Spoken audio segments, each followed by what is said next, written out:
Hi hello welcome to Vino's kitchen. இன்றைக்கி நாம் மிகவும் ஹெல்த்தான நெத்திலி கருவாடு போட்டு ஒரு அழகான குழம்பு ரெசிபி செய்ய போகிறோம்.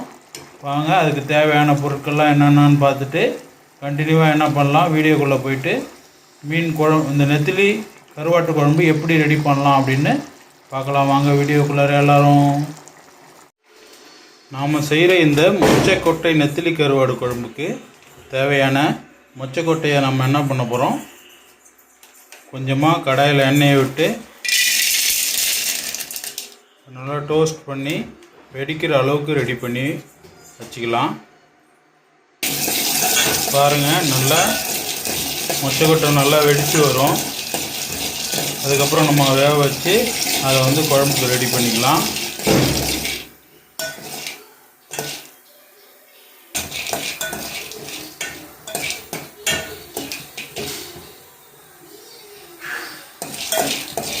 நல்லா கோல்டன் ப்ரௌன் கலரில் வெடிக்குது.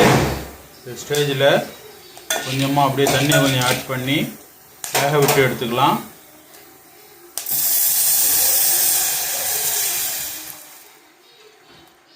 கொஞ்சம் நேரம் வேகட்டும். அது வரைக்கும் அடுப்பை சிம்லேயே வச்சுருக்கோம். Hi hello welcome to Vino's kitchen. இன்றைக்கி நாம் அருமையான டேஸ்டான ஹெல்த்தான ஒரு மொச்சக்கொட்டையும் ரொம்ப டேஸ்டான நெத்திலி கருவாடோடு ஒரு குழம்பு ஒன்று ரெடி பண்ண போகிறோம். அதுக்கு தேவையான பொருட்கள் என்னென்னு பார்த்துடலாம். முன்னாடியே பார்த்தோம், மொச்சக்கொட்டையை நல்லா வறுத்துட்டு அது ஒரு 10 நிமிஷம் அளவுக்கு வேக விட்டு எடுத்துக்கலாம். ஒரு 2 வெங்காயத்தை, மீடியம் சைஸ் வெங்காயத்தை எடுத்து கட் பண்ணி வச்சுருக்கேன். கூடவே கொஞ்சமாக தேவையான அளவு உருளைக்கிழங்கு, தேவையான அளவு வெந்தயத்தை எடுத்து வச்சுருக்கேன்.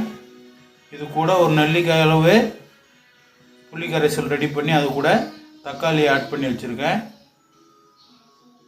நம்மளுக்கு தேவையான நெத்திலி கருவாடை ரெடி பண்ணி வச்சுருக்கேன். வாங்க வீடியோக்குள்ளார போயிட்டு எப்படி டேஸ்டான நெத்திலி கருவாடு குழம்பு செய்யலான்னு பார்க்கலாம். கடாயில் கொஞ்சமாக எண்ணெய் வச்சுக்கிட்டு தாளிப்புக்கு தேவையானதை ரெடி பண்ணிக்கலாம். எண்ணெய் கொஞ்சம் ஹீட்டான உடனே எடுத்து வச்சுருக்கிற வெந்தயத்தை ஆட் பண்ணிக்கலாம். இது கூடவே பொடி பொடியாக நறுக்கி வச்சுருக்கிற வெங்காயம் ஆட் பண்ணிக்கலாம்.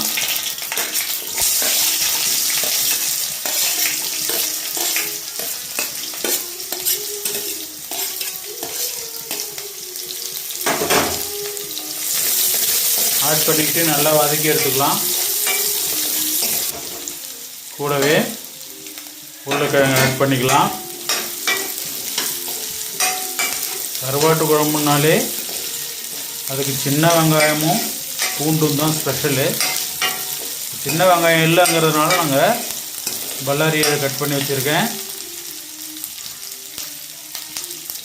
கடைசியாக ஒரு பல்லு பூண்டை தட்டி போட்டு இறக்கிட்டோம்னா அழகாக ஒரு அருமையான நெத்திலி கருவாட்டு குழம்பு ரெடி ஆகிடும். இந்த ஸ்டேஜில் எடுத்து வச்சுருக்க குழம்பு கரைசலை ஆட் பண்ணிக்கலாம்.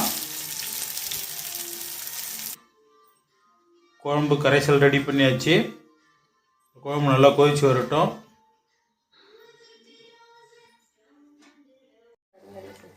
குழம்பு நல்லா கொதிச்சு வந்துச்சு. இந்த ஸ்டேஜில் ரெடி பண்ணி வச்சுருக்கிற மொச்சக்கொட்டையையும் கூடவே சுத்தம் பண்ணி வச்சுருக்கிற நெத்திலி கருவாடையும் ஆட் பண்ணிக்கலாம்.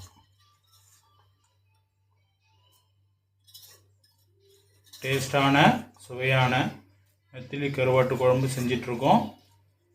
கொஞ்சம் நேரத்தில் குழம்பு ரெடி ஆகிடும். எப்படி இருக்குன்னு சாப்பிட்டு பார்த்துட்டு கமெண்ட் பண்ணலாம்.